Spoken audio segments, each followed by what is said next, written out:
Hi, my lovelies. Longest time. Wow. I miss making video. I miss making tutorial. I miss everything about YouTube. But thankfully, I'm back and I'm back for good. I think I'm not going to go anywhere again.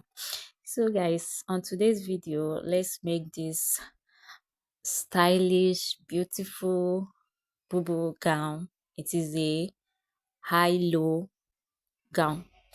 So, and this is it. I make use of 3 years of Jonkoso fabrics, and I think this Jonkoso fabrics gives it the much thing that is needed. So the first thing I did is to mark out the length of the gown, which is 40. The length of the gown was actually 39, but I mark out 42. Then I mark out 1 inch from the upper part of the material because at the starting point it's not aligning very well, and I've already set it. So I decided to just remove 1 inch from it. Then I mark out 3 inches, 3.5 inches for my neck depth, then for my neck width, then 7 inches for my neck depth. So it's a V neckline, as you can see in the previous video, in the starting video, is a V neckline. Then after that, I mark out that was my shoulder. I mark out my shoulder. Then I now added my sleeve. I wanted to know how much sleeve that I want, but at the end of the day, I decided to use the whole of the fabrics. Then after that, I measured out the armhole. I measured 13 and a half, and I came in by 2 inches because I wanted to use 1 inch or 1.5 to fold it. When you look at it very well, it does not have this. The way the sleeve is not that deep. So after that, this particular clothing does not need allowance. Like I did not even use the person's allowance due to it's kind of very big. So after the whole thing, I remove the shoulder slope, then I added the allowance for joining the shoulder slope, then I now cut it out. So this is me cutting it out. This material dance a lot, like it dance a lot. Oh God. And scissors is not doing like scissors. The scissors that I'm using, I don't know, is kind of bigger, Abby. It's kind of, I don't know. The whole thing is just doing me somehow. After I finish cutting it, I have to secure it with the pin. Then and I carry the front. This was the front. I draft out the front first, and now place it to draft out my back. So in my back, I remove 1.5 at the back neck depth, then the same neck width. Whenever you are doing this thing, if you are using 3 inches for your neck width, that means the back it is still going to be 3 inches. The That was the neck distance, the neck width. So anything I use as the front during the distance drafting of the front, that's what you're going to use. So after that, I use bias to do the back. I use bias. One of the thing I like doing, I don't like using bias in my V. Whenever I have a V neck, I like to use the material to turn it. But I can use, if it is round neck, I can use bias. But you see V neck, I think I have much neat finishing turning it with men fabric, cutting out men fabric to turn it instead of using bias. So that's why the back I use bias to turn it, while the front I use the material itself.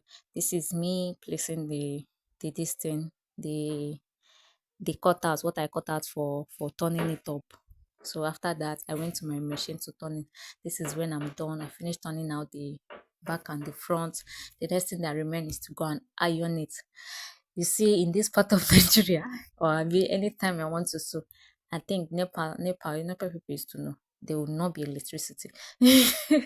Guys, this is me dancing. I was feeling the clothes because this material is very good, like very cool and good. I bought it for 2,500 naira. So after the whole ironing, I went to join the back and the front together. The back and the front. This is me securing the both shoulders together so that I can be able to join it. After that, you can see.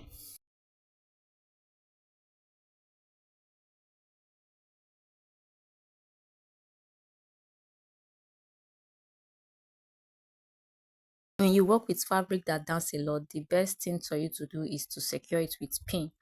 And when they talk about knit finishing is all about you securing your material with pins and then ironing it, like you iron as you go. If you sew one, you iron, you sew two, you iron, and there are kind of material that when you are sewing, you need that ironing. This particular one needs that ironing and water. Like you don't joke with these two things. And if you're using charcoal iron, the way I'm using charcoal iron, you have to be extremely careful because any small thing the material burns it's burn it. I think understand. So guys, this is me going back to the this thing to continue. Water, like sometimes I used to baptize the clothes with water so that I can be able to do this thing, so that I will not burn people's clothes, because that kind of a thing happens to one of my clothes like that. So, and whenever you are putting, if you're making use of hemming gum, that's another thing that used to make clothes to burn easily if you're using this particular charcoal iron. So this is me trying to iron everything good. At this point in time, our clothes is almost ready. It's like it's ready, ready, ready. It's ready. Like God, I was feeling this clothes. I think this is one of the simplest clothes. So after ironing, I have to come back to join the both sides together. I have already pipe this thing. I've already piped the sleeve. Then I came in to join it.